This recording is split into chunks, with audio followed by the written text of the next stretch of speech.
Praise the Lord. अगर आपके जीवन में एक अद्भुत काम होना है तो आपको क्या करना पड़ेगा? चलो मैं आपको लेके जाता हूँ गलील के उस काना गांव में।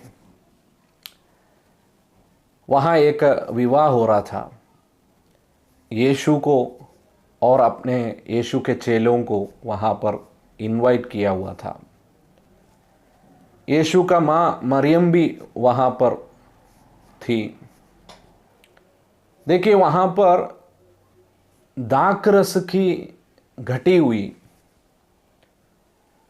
तो यीशु का पहला चमत्कार वहाँ पर हुआ है करके हम परमेश्वर का वचन में देख सकता है। वो पहला चमत्कार होने के लिए कारण क्या हुआ, वो मैं आपको बताने के लिए चाहता हूँ। देखिए, जब उनके घर में दाखरस की घटी हुई तब यीशु का माँ मरियम जो है उस विषय को यीशु के पास लेके आया। पहला चीज, आपके जीवन में अगर एक चमत्कार काम आपको देखना है तो आपके विषय को आप यीशु के पास लेके आइए। हालेलुया। चाहे कुछ भी हो सकता है, आपका रोग का विषय हो सकता है, आपका बच्चों का विषय हो सकता है, उनके पढ़ाई के विषय हो सकता है, उनके विवाह के विषय हो सकता है, चाहे कुछ भी विषय हो। पहला चीज आपको करना है कि उस विषय को यीशु के पास लेके आना है।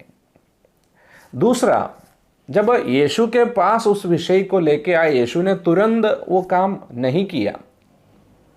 उस चमत्कार के लिए, उस अद्भुत काम के लिए उनको थोड़ा समय के लिए वेट करना पड़ा।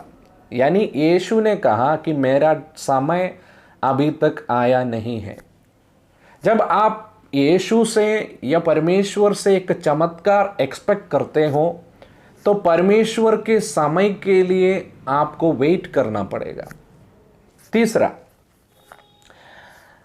और यीशु का समय जब आया, यीशु ने वहाँ के सेवक लोगों को कहा कि वहाँ जो बर्तनें थी, पत्थरों का बर्तन हुआ करता था उस समय, उस बर्तनों के अंदर पानी भरने को कहा।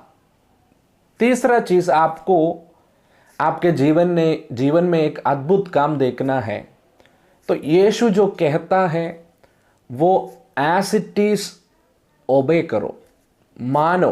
वो जो बोलता है वैसे ही मान लो।